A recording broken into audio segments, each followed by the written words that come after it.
This is Cleanne Jenkins, your Simply Fun Playologist, and I'm here today to talk to you about the June specials. First, we have Tibbar's Little Hands, Big Smiles. This puzzle set is for ages 3 and above and focuses on shapes, colors, lowercase and uppercase letters, and counting. So here we have the puzzle that does the numbers and then being able to count and make them go together. We have the shapes and the colors. And then we have the last puzzle that is the lowercase and uppercase letters. Now mine is older, so it just has lowercase, but the new one has uppercase and lowercase. Whirly's World is for ages 6 and above and focuses on numbers, addition, and counting, and is for 2 to 6 players.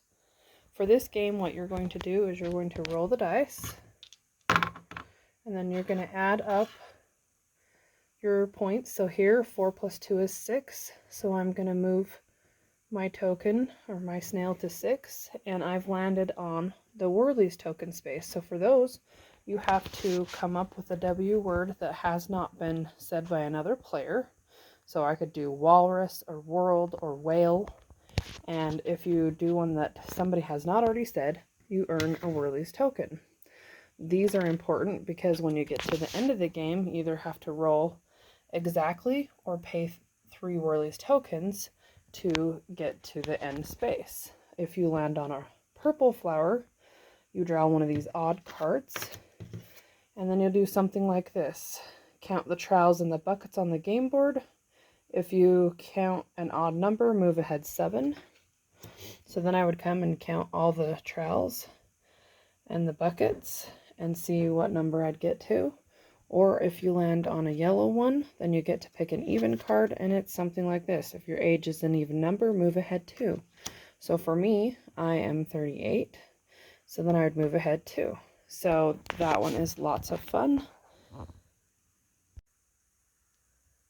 Tar Trackers is for ages 6 and above, 2 to 4 players, and focuses on spatial reasoning and memory. In this game, you are going to pick which saber-toothed tiger that you want to be, and then you are going to try and move your saber-toothed tiger through to get all of your tokens of your color from 1 to 6. So me, I'm going to move my tiger, and if you get stuck on a magnetic one like this, then you're stuck in the tar. Your turn is over, and you have to wait until your next turn to move. And then this is where the memory is going to come into play, because then I'd get over here and get to my 1, and then I have to remember which ones were magnetic so that I can avoid those tiles when I go to find my next number. When you gather up all your tiles, you're going to turn them over and make a puzzle.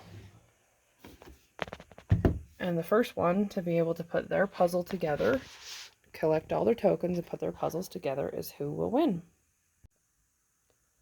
Do It Again is for ages 7 above, 2 to 8 players, and focuses on memory and gross motor skills.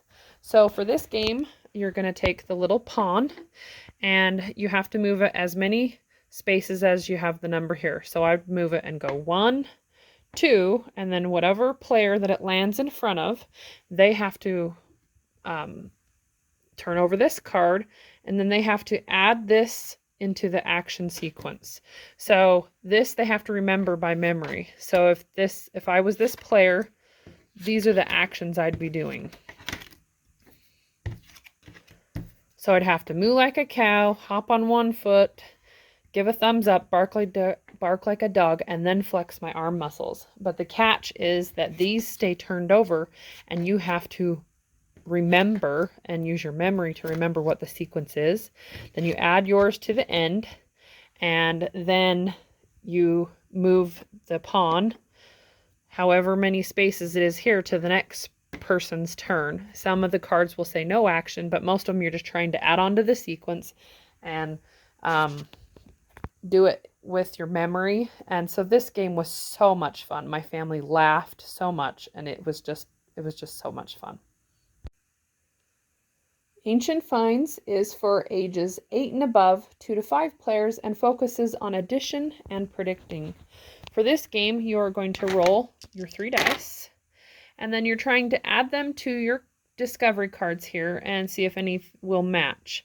So right here I could do the 800 on the 700 because you can have more than the number but not less than it. And then I would re-roll, and I could add the 200 and the 600 exactly because you're trying to get your numbers as close to it as possible.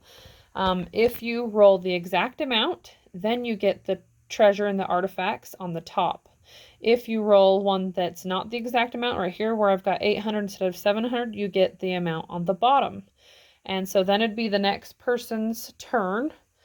And then when it's your next turn, you're collecting your artifacts and you're discarding these discovery cards and getting new discovery cards.